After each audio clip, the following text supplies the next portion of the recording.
तो कैसे हो आप लोग। मुझे उम्मीद है कि आप लोग अच्छे होंगे, ठीक होंगे, बढ़िया होंगे। तो दोस्तों आज मैं बात करने वाला हूँ स्टॉक मॉडल। स्टॉक मॉडल हम कैसे कैसे यूज कर सकते हैं, लेकिन स्टॉक मॉडल से हम साइकिल टाइम अपना बहुत कम कर सकते हैं। ठीक है दोस्तों, तो एक मेरा पास ये मॉडल है और मैं ये मॉडल को इंपोर्ट कर लेता हूँ यहाँ पावर मिल में। और दोस्तों ये पावर मिल में इंपोर्ट हो रहा है, तो तब तक मेरे पास कुछ मॉडल पड़े हुए हैं डेस्कटॉप में, मैं ये डिलीट लगा देता हूँ तब तक। ठीक है, तो दोस्तों आज की वीडियो बहुत अच्छी रहेगी, बढ़िया रहेगी। आप वीडियो को देख देख के अपने कंप्यूटर पर काम करोगे तो एक बार में वीडियो समझ में आ जाएगी। ठीक है दोस्तों, तो एक बार मैं देख लेता हूँ। हमारे पास ये मॉडल आ चुका है। इसमें मैंने दोस्तों छोटी छोटी 5 हाउसिंग बनाई हैं, तो आज मैं इसी में आपको मैं बताता हूँ स्टॉक मॉडल के बारे में, कैसे कैसे हम यूज कर सकते हैं। उससे पहले हम मॉडल को हम रोटेट कर लेते हैं। ठीक है, 90 डिग्री में मॉडल को रोटेट कर लिया है और इसका टॉप व्यू ये हो चुका है। क्लियर। अब आगे चलते हैं। ब्लॉक को मैं कैलकुलेट कर लेता हूँ और यहाँ मैं वर्क प्लान क्रिएट कर लेता हूँ। ठीक है, इतना तो मुझे उम्मीद है कि सब लोगों पे आता होगा जो पावर मिल चला रहे हैं, और इतना तो आना भी चाहिए। चाहे भले ही हम ऑपरेटिंग कर रहे हैं, इतना तो आना ही चाहिए। प्रोग्राम बने या ना बने, लेकिन इतना तो आना चाहिए। इमरजेंसी में कभी भी कुछ भी करना पड़ सकता है। ठीक है, तो दोस्तों आगे अब मैं चलता हूँ। ये मेरा टॉप व्यू हो चुका है और इसमें मैं मान low model area colouring model ले लेता हूँ। ठीक है, तो यहाँ जो आप नाम डालना चाहते हो तो वो नाम डाल सकते हो। मान लो मैंने 10 का ही एंड में लिख दिया है। ठीक है, और मेरा वर्क प्लान एक्टिवेट है और मेरा ब्लॉक भी एक बार मैं यहाँ से कैलकुलेट कर लेता हूँ। तो दोस्तों अंदर जाके मेरे को कैलकुलेट करना पड़ेगा। ठीक है, मेरी ये वैल्यू एक बार मैं और चेक कर लेता हूँ, कहीं दिक्कत आ रही है अभी वर्क प्लान में।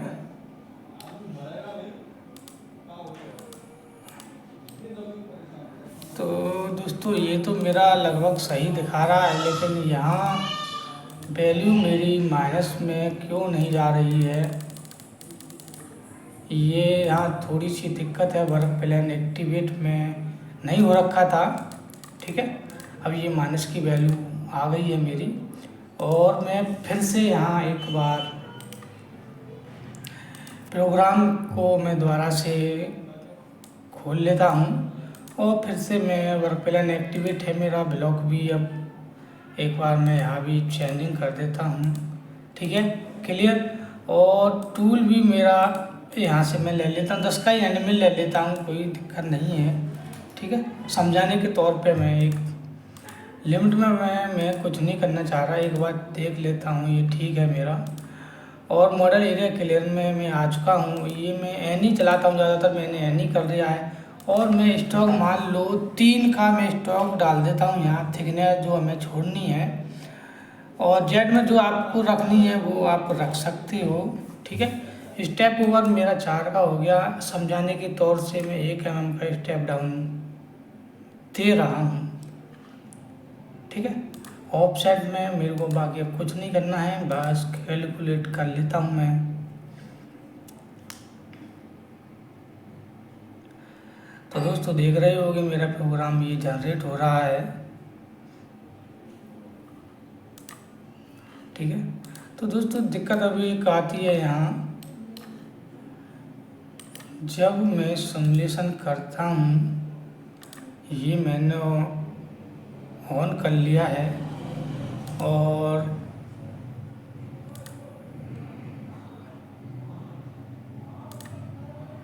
ठीक है, तो दिक्कत ये आती है जब हम चेक करते हैं कोई प्रोग्राम को, तो अगर ये हिल जाता है तो ये हट जाता है। ठीक है, देख रहे होंगे आप। तो दोस्तों मैं क्या करता हूँ, ये मैंने पुश कर दिया है, ये ऑफ कर दिया है। तो मैं नहीं चाहता कि ऐसे में मेरे को देखना पड़े।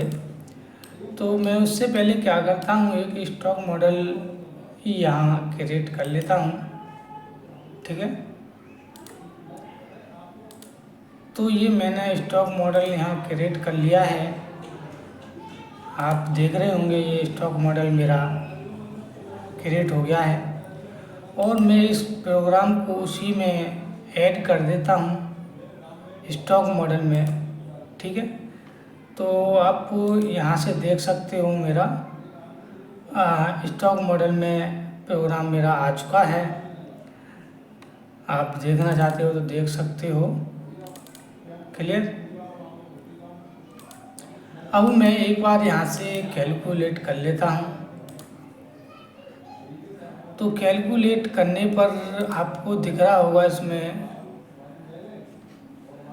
कैलकुलेट हो चुका है, और थिकनेस भी आपको जो मैंने प्रोग्राम में छोड़ी थी वो भी दिख रही है। ठीक है, ठीक है। तो आप यहाँ से डबल क्लिक करके देख सकते हो कैसे यहाँ मेरा मॉडल दिख रहा है। ठीक है, तो ये मेरा प्रोग्राम था, और इसमें मेरे को क्या क्या देख सकता हूँ मैं। ड्रॉ ऑप्शन पर जाते हैं, और मैं पहले तो इसको सेट कर लेता हूँ। ठीक है, सेट करने के बाद यहाँ आपको दिख रहा होगा, थिकनेस भी दिख रही होगी। मैं आपको दिखा देता हूँ। ये लाइन के बाहर ये मेरा स्टॉक बचा हुआ है अभी, जो मैंने स्टॉक में चलाया था। क्लियर। अभी मैं इसमें कई चीज़ और देख सकता हूँ। शो रेस्ट मटेरियल मेरा कितना है मैं वो भी देख सकता हूँ। ठीक है, अब ये ओनली शो मटेरियल यहाँ दिखा रहा है मेरा मटेरियल कितना बचा हुआ है। मैंने जेड में भी छोड़ा था 0.5, तो वो भी जेड में भी दिखा रहा है। क्लियर। और दोस्तों एक इसमें और है, इसमें मैं वो भी देख लेता हूँ। शो रिमूव मटेरियल, ये मेरे को कितना रखना है। जो हुआ था रिमूव जो हुआ था वो ये दिखा रहा है कि इतना आपने रिमूव कर दिया है। तो इसमें प्रोग्राम भी दिखा रहा है नीचे वो लास्ट वाला स्टेप जो होता है। तो मैं एक बार फिर से बताना चाह रहा हूँ आपके लिए। तो ये देखो, ये तो शो मटेरियल हो गया। ये रेस्ट जो हमारा बचा हुआ है कितना बचा हुआ है, और शो रिमूव मटेरियल जो हमने रिमूव कर दिया है, जो काट दिया है, वो मटेरियल दिखा रहा है। ठीक है, यहाँ शो मटेरियल दिखाएगा पूरा पूरा। ठीक है, जितना भी मटेरियल है हमारे पास पूरा मॉडल का भी दिखाएगा ये। ठीक है, तो ये मैं अभी एक चीज़ और इसमें बताना चाह रहा हूँ।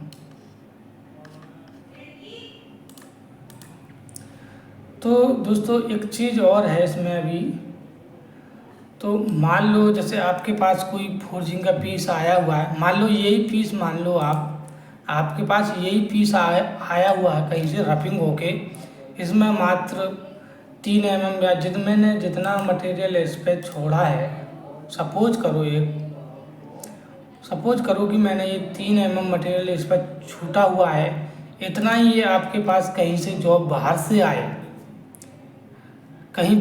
आए रफिंग होके, तो आप इसमें कैसे फिनिश करोगे। ठीक है, मान लो ये तो सिंपल प्रोफाइल है, तो आप इसमें बोलोगे कि मैं तो इसमें कॉस्टन जेड में प्रोग्राम बना सकता हूँ। ठीक है, अगर मान लो ये प्रोफाइल कोई वैसी हो, टेढ़ी मेढ़ी हो, ऊंची नीची हो, तो फिर कैसे करोगे जहाँ हम कॉस्टन जेड का प्रोग्राम ना बना सकें। तो उसके लिए क्या करना है। ठीक है, तो इसमें जाना है आपको, स्टॉक मॉडल में जाना है और इसको एक्सपोर्ट कर देना है। ठीक है, एक्सपोर्ट में याद रखना है आपको, सेव करते समय ये आपके पावर मिल में स्टॉक मॉडल फाइल के नाम से यहाँ आएगा। ठीक है, तो तो आपको इस पर सेव नहीं करना है, स्टोरेज टेंगर एसटी फाइल पे आपको सेव करना है।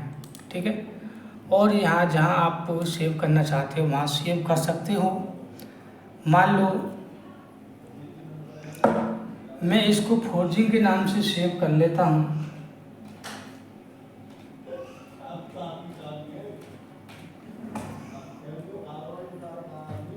ठीक है, तो मैंने फोर्जिंग लिख ली है, फोर्जिंग के नाम से मैं सेव कर लेता हूँ इसको। क्लियर, आप देख रहे होंगे।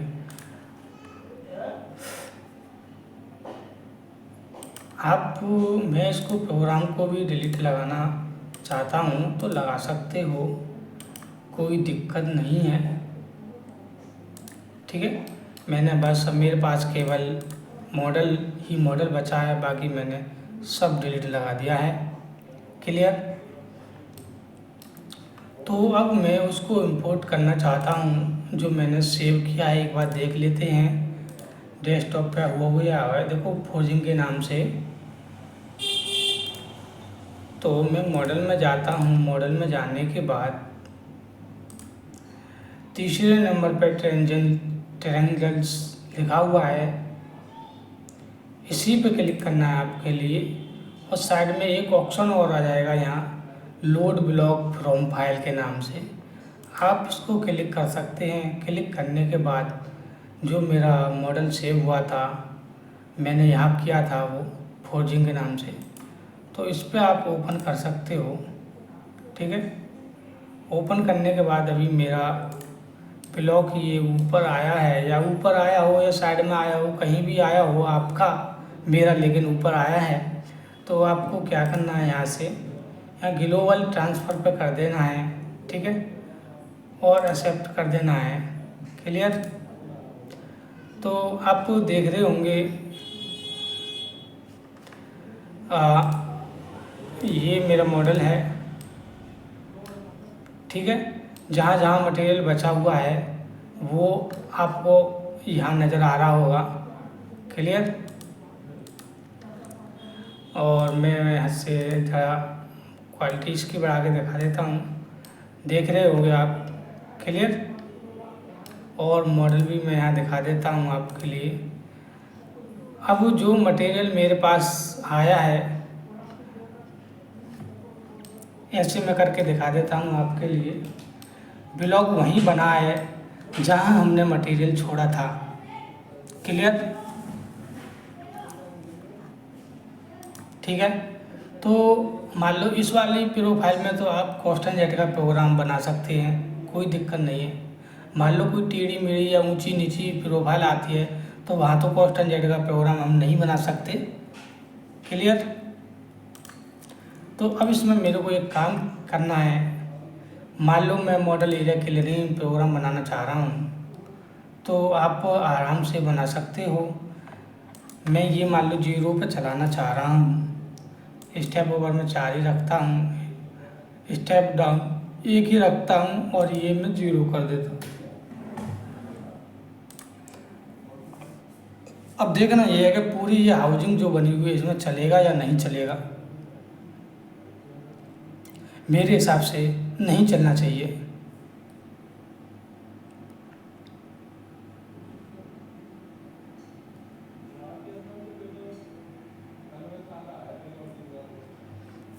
तो दोस्तों जब तक प्रोग्राम कैलकुलेट हो रहा है, जनरेट हो रहा है, तो आप वीडियो को लाइक शेयर सब्सक्राइब करना ना भूलें।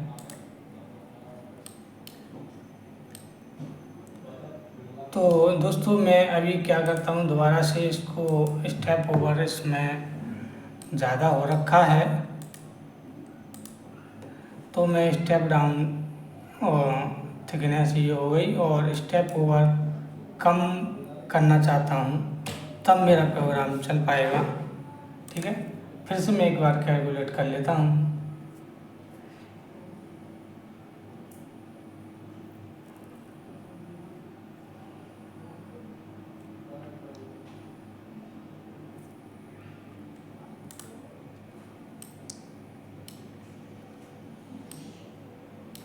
तो दोस्तों आप देख रहे होंगे कि प्रोग्राम मेरा नहीं चल पा रहा है नीचे, तो मैं इसमें क्या करता हूँ, एक छोटा टूल चलाने की कोशिश करता हूँ। मेरा थिकनेस छूटी हुई थी, मान लो 3 mm,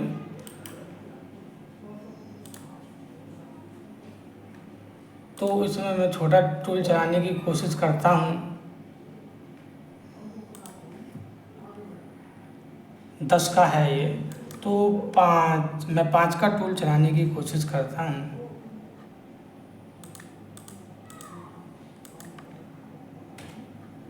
ठीक है, 5 का टूल तो मेरा चली जाएगा इसमें।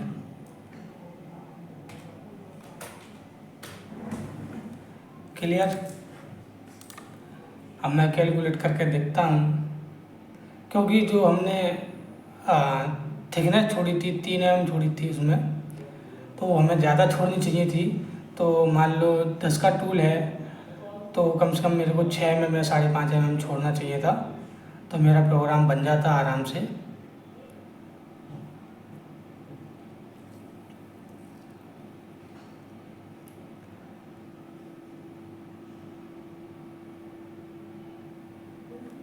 इसमें थोड़ी सी एक दिक्कत और आ सकती है, क्योंकि मैंने जो स्टेप ओवर कम नहीं किया है, तो हम देखते हैं इसमें स्टेप ओवर के बिना बन जाए तो ठीक है, नहीं तो हमें स्टेप ओवर कम करना पड़ेगा।